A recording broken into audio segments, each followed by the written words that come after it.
I'll tell you what, there's nothing like looking back at the year and what you kind of want to accomplish and being like, man, you are one pathetic loser.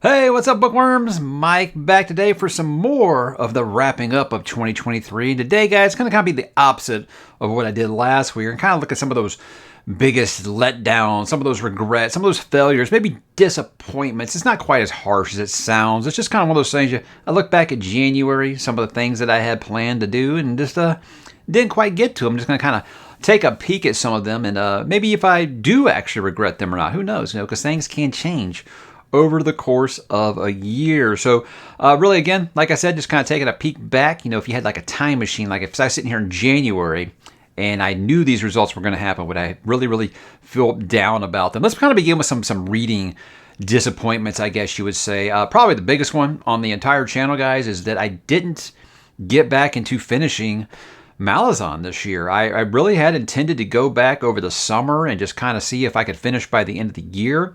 I started ℓ𝕤𝕤𝕤 in August, and here we are 4 months later. And I'm at about page 400 of 1200. So yeah, it's been slow going. I feel like with ℚ𝕤𝕤𝕤, it's one of those you just got to be in the right place. And I just feel like I haven't gotten back in that right headspace again to really dive back into that world. Now, I did take a long break, and I don't usually like to take breaks that long in a series. I did say I took a 6-month break during Wheel of Time and came back to it and finished it. With this, I think I just had so many other things going on this year that I never really found time to just let myself get completely re-immersed back into that world and, just get back into the whole ℚ𝕤𝕤𝕤 mood. So it was really more of just a timing thing than it was anything else. And we'll get back into it next year, I am sure. Another one is Vinland Saga. Vinland Saga wasn't a manga that I gotten into after I had finished where I was going to finish with Berserk. That's a different topic altogether. But with Vinland Saga, I was really enjoying it, and then it just kind of got bumped because One Piece. I started reading One Piece. My kid really wanted me to get into it, and it was just kind of perfect timing for it. When Vinland Saga is like an anime that we watched together, so it was kind of weird to say that he's the reason that I stopped reading Vinland Saga and I started reading One Piece. He's a big reason why, because I think anytime as a dad that you have a chance to connect with your kids with something, and it's something that you actually want to do, you don't want to watch that Pixar movie for the 98th time, and he says, "Hey, read One Piece," something that everybody had been kind of telling me to do for a long time. It worked out for the most part, but I do regret that I did not get back into Vinland Saga. But only so many things you can read at the same time. I think I won't really call it like a disappointment, more of a surprise, I think, that I didn't get back into my Stephen King and my Michael Crichton rereads. And really more, because I was doing some Stephen King, but I think it was just that I had so much going on with trying to finish Realm of the Owlings, trying to finish The Expanse, that I had to say, something's got to take a dive here. And it was just rereads. I said I had to just stop with the rereads, because I was looking at every month, I was doing my TBR, and I was like, half my month's planned already, and it's books I've already read. And I look around at this room, all this stuff I'll never be able to read before I die. So why am I spending it rereading stuff I've already read? So that was kind of disappointing, because I was really enjoying revisiting some of those stories from my two favorite authors ever there. So it was kind of a letdown, I think I'd say personally. But, it was for a good reason, I think, and I can always get back to it. I think I do regret not finishing Arc of a Scythe, because I read those first 2 books, like back to back, and then I just kept on kicking the toll every single month. That seemed to be the one that fell in the numbers game. And again, like I said, just this mad dash to try to wipe out some of these series that I was trying to get out before the new year. I won't end up doing that with Realm of the Owlings. That's going to roll into January. But, it's one of those things, it's like, does it really change anything that's going to be in January? But yeah, I do think that I have disrespected Arc of a Scythe, because I really like those first 2 books. And now I've got the conclusion, and I've just kind of been, just letting it kind of slide down the road. I think I do kind of regret not reading more classics. I mean, I did. I read The Outsiders, which was a long time coming. I read Flowers for Algernon. That's 2 of my favorite books I read this year. So I'm happy that I did. But, I feel like a lot of these classics, they're somewhat shorter. You can knock them out so fast. I really wish I was spending more time doing that. Like last year, I got into Barsoom and things like that I kind of want to get off that list. But yeah, I wish I had done some more. Now, I did Call of the Wild last year as well. So I think I need to be doing more than just like 2 classics a year, because there's still so many great, great classics that I want to read that I haven't got to. I think I regret, and I'm very, very disappointed that I only read one Drizzt book this year, and it was kind of a chance thing that I did in December. So it's one of those things where I really enjoyed *Icewind Dale. I really liked the Dark Elf trilogy. I was very excited to continue, because Legacy of the Drow was going to give me some finality on the whole Underdark storyline, and I was very excited for it. And just another one that I just kept kicking every single month. Oh, I'll start next month. I'll start next month. Next thing I know, it's the end of the year, and I've only read one. I read The Legacy, earlier this month, and or I'm sorry, it was last month. Very disappointing. Very, very disappointing. And I do hope to more consistently get back to Drizzt next year, because I do love Drizzt and Guinevere, and I definitely am liking where Legacy of the Drow is headed. I'm very, very excited to continue with it. I think some of my permanent ink misses, I make that list of series I'm going to start next year, without a doubt. A couple of those didn't make it. Like the big one was A Song of the Shattered Sands by Bradley P. Boyer, or however you say it. For multiple years, I have been kicking this one down the road, and I thought, okay, I'll get it on that permanent ink, and I'll definitely make it happen. But I think with that, it's just, I did like 17 new series this year, guys. So I feel like I got enough new series in there. It's just one of them had to fall victim of the numbers game, and I'm sad that it was that one, and that's why I've just rolled it over on the next year's list. And I've also said on this for the 2024 list in permanent ink is I kept the list a little smaller. Try not to be so ambitious with it, because you try to start like 15 new series, something's probably going to fall by the wayside. That's not even counting like those unexpected ones that are inevitably going to pop up. Some of those standalone misses too. I can't think of any at the top of my head, but I was looking at them at that list earlier today, and there were some standalones and some palate cleansers I had on that list for 2023 that I did not get to as well. And those was, again, same thing, just kind of roll over into 2024. So I feel like it was a really, really good year reading, and I had to make some room for some other things I didn't expect to do. Like I never had Bound and the Broken on my list for this year, and that kind of dominated a big chunk of it because those books are monstrous. But yeah, no regrets there. But, I do regret that I can't read everything that I want. But when I make a list, I like to try to say, I'm not just doing this for content's sake. These are books I actually do want to and plan to read. So when it doesn't work out, I feel like a little disappointed. I feel like a failure a little bit. And that brings me to some of my video content for the year that might have been a little bit of a disappointment or regret. I do greatly regret that we weren't able to continue doing our panel of the Elderlings as Philip and I were doing our run through of the Realm of the Elderlings. It was so hard to get 5 people in very, very different walks of life together. Some of the other panel members, had personal things going on in their life. They have school, they have families, they have jobs. It's hard, all on different time zones, to get 5 of us together to talk about everything. So, we did Live Ship Traders and we did Farseer, and that was really all we did. Philip and I got together on his channel after we both finished Rain Wilds and just kind of talked about, where we felt, how we felt about the series up to this point. I'm happy we got to do that. But I'm hoping we can try to get together for, just kind of a wrap up after I finish Assassin's Fate in January, and kind of have like just looking at the series as a whole, and as well as the Fits in the Fool trilogy. But that was very, very big disappointment, because I was really, really liking those talks. I feel like some of my Why You Should Read projects I didn't get off the ground this year. I had several really, really planned. I was going to do one for Saga by Image Comics, which is a comic that I think is really, really good, no matter what you're into. Preacher, again, another Garth Ennis comic. So a couple of comic ones that I wanted to get out there. I wanted to kind of do a Why You Should Read on Stephen King, which seems like, wow, you haven't done that yet? I feel like my channel is Why You Should Read on Stephen King. I really do. So it's not like it's something that I'm not pushing Stephen King on the channel. But, I feel like there are those people still to this point who ask me every time I have a live stream, why should I read Stephen King? What makes him so great? So I feel like, hey, maybe I should give him the Why You Should Read treatment. It's never really got off the ground. Those take a long time to do, because I like to do a really nice reading excerpt. And when I'm doing one for Stephen King, do you know how hard it's going to be to get that down to like 2 or 3 minutes worth of quotes? Very, very hard. So that'll happen eventually. But I do wish that I had done that, as well as I kind of dropped the ball into the multiverse. I was taking the break from the rereads. So I was like, okay, so I can't be doing any more Into the Multiverse right now. And then I thought, you could have broke your original plan, Mike, and you just could have done some of those Richard Bachman books, that you have reread recently. while I was on that break. I could have done the long walk. I could have done thinner, things like that. And I feel now like I really messed that up, because I said I wanted to do the Bachman books after I finished all the regular books. But, during this break, I feel like that could have been a really good plan to kind of, fill out the blank spaces while I was taking that reading break.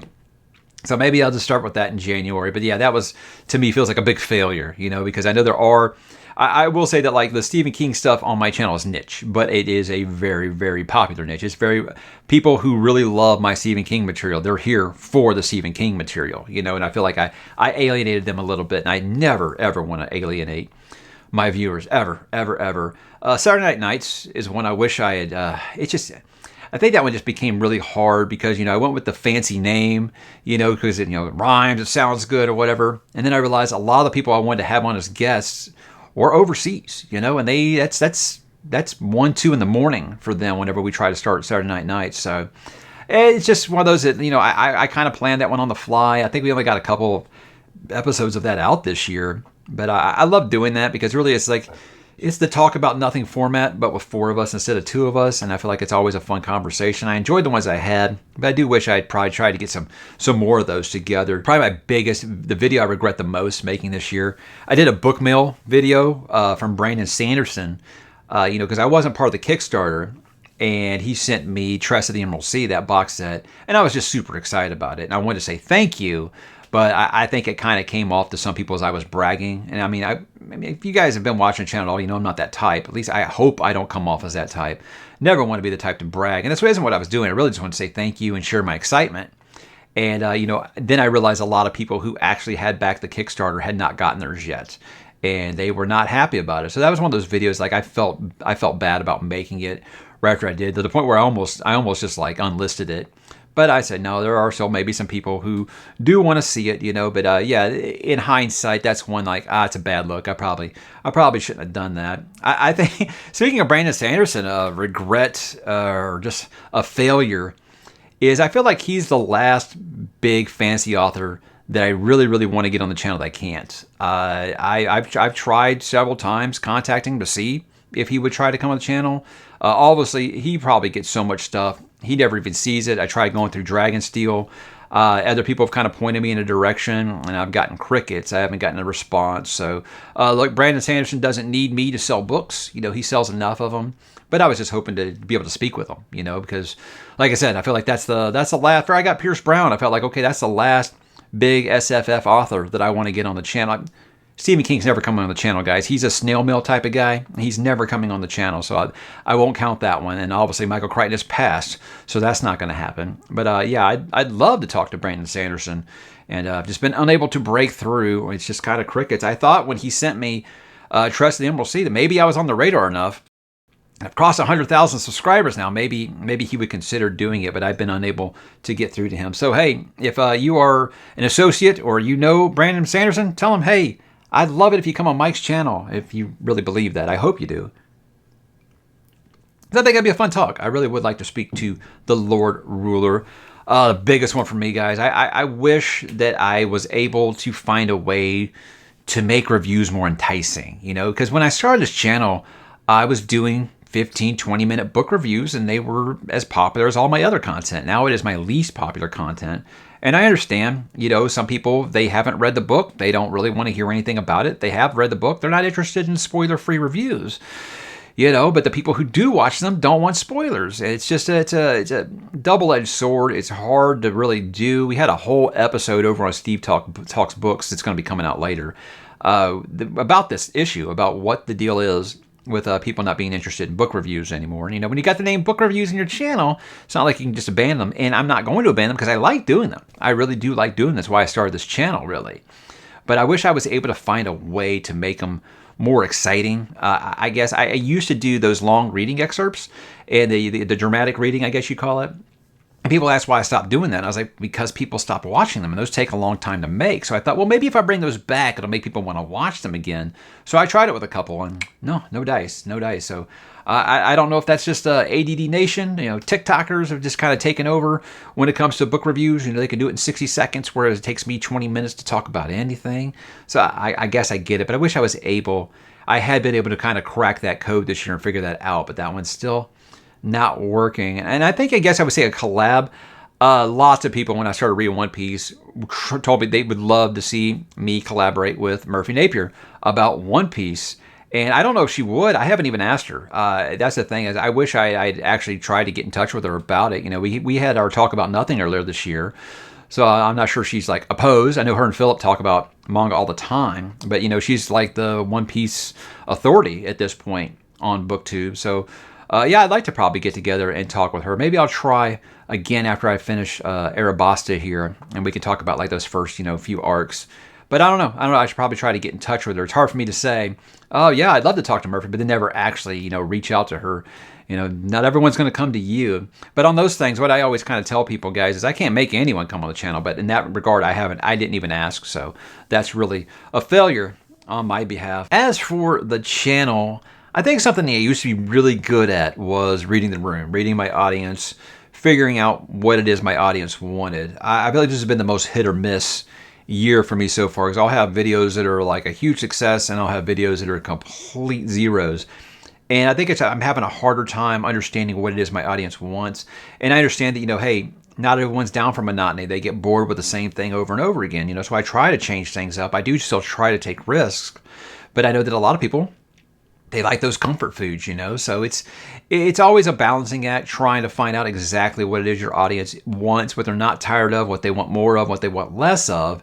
And all I can really do at that point is look at the data. That's why I bring up the channel growth stuff in the monthly wrap-ups that some people despise, but that's why I do it. You know, that's how I look at these things and know what's working and what isn't working for my audience. But yeah, like I said, this was probably the year I've struggled with the most, finding a good balance, you know, between the things that are working and the things that are not. So yeah, I feel like I really let myself down there and let my audience down a little bit.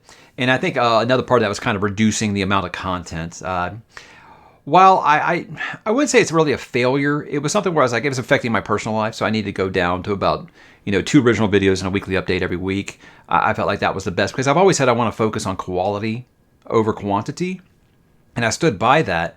But I also was just like, you need to make sure that you're, you know, being a part of your kids' lives too, you know, so that doing one less video a week, you know, hey, there was another night that I was able to free up, and I always kind of looked at it like that. We make sure we have a family movie night every week kind of thing.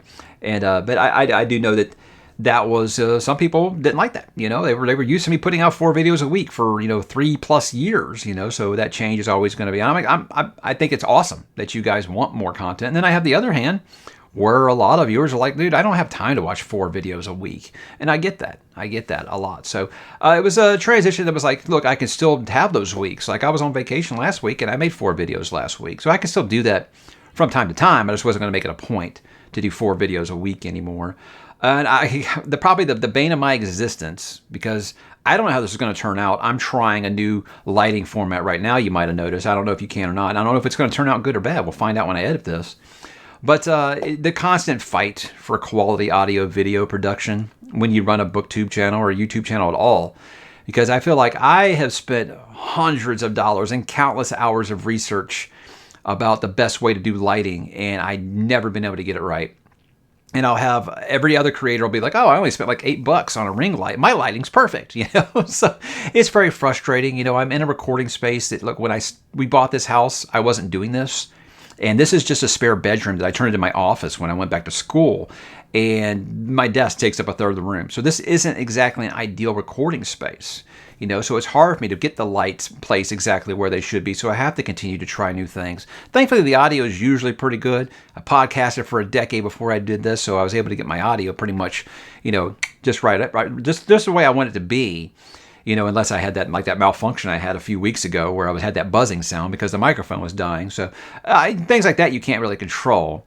But with me, it's just like I'm just going to keep tweaking the lighting until I get it perfect. And I know that most people do listen rather than watch, but this is still a YouTube channel, and video is still very important. So it's something I'm going to keep working with. I've had tons of other creators reach out and say they want to help me figure this out. And I'm thankful for that. That's one of the things that I love the most about this community. They're always willing to help other creators out, and I haven't got it all figured out, guys. That's why I tell people who are just getting started and they're upset, they're just like devastated when they mess something up, and I'm like, man, I'm going to be headed into year 5 of this, and I still don't have everything figured out, man. I still make mistakes every single week. It just comes with the territory. That's why we're not professionals, you know. At least I don't think so. We're just YouTubers, you know. We're just people. And at least that's why I always said, I'm just a guy with Wi-Fi. But I'm a guy who, look, I'm going to talk about these letdowns, these disappointments, these failures as I look at them. But, you know, overall, I'm still happy because I get so many nice messages from people about how important the stuff I do here, how much it means to them, you know. And that's why I do this. If I can give someone 1 minute of entertainment in an otherwise crappy day, then I've done my part. That's what I always want to do. If I've encouraged someone to pick up a book and read it, and they haven't read for years, that's my favorite message to get. You know, you revived my love for reading. So yeah, while I'll be looking at disappointments and failures and things like that, I'll always consider the channel's success when people are telling me, you know, that they're reading again because of me. To me, that is mission accomplished. So in that regard, guys, a very, very good year. Like, look at that said, I look at these things and I feel like this is just kind of being nitpicky and hard on myself. You're always going to have some things that you wish you could have back, some things you wish you could have done differently, I think. And it's okay to look at those. I don't think that, you know, you're really being too hard on yourself if you look back at those things and say, hey, I would have done that differently. As long as you're learning from them, I don't feel like it could really be a failure. But that's where I stand, guys. So that's all I've got for now. I got more wrap-up content coming next. We're getting awfully close to looking at those best books of the year. You know, I'm still making that list right now. But that's all I got for today, guys. So why don't you drop in the comments and let me know what you think. Is there anything that you really, really wanted me to do this year and I said I was going to do it and I didn't? Hey, that's okay. I love constructive criticism. Drop in the comments, guys, and let me know, and I will talk to you there.